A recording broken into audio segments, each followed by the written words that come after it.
NgoNhlaba nonyaka, intatheli yeNewsroom Africa yaxoxa nowesifazane oneminyaka engama-33 ubudala ngodaba lwakhe lokudlwengula abalisa abayi-10 ngoMfumfu nyakenye.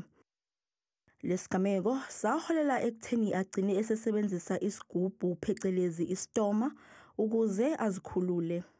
Abeshuthe-ke amabhodlela bhiya nama-drugs-ke atholakalayo ngaphakathi ngenkathi bengiklina udokotela. Kodwa bengiklina ngemishini.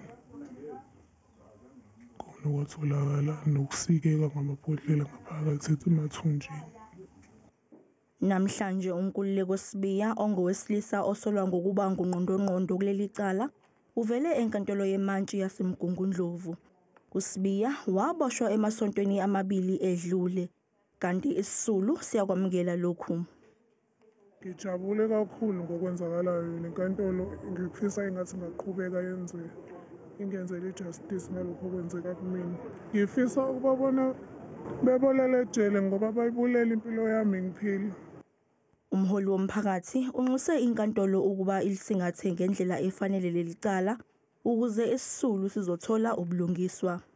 Lokho nje sifisa ukuthi inkantolo idlale yawo umthetho bagcinile ngaphakathi beboshwele khona bengakwazi ukuyithola ntoba nebheyili. Lokho nje esisondele kokho namhlanje, nanokuthi umphakathi wakithi wakhona ngale yazizama ukuthi sibambisane sikwazi ukuthi silisane nalesi sihlava senzakalayo.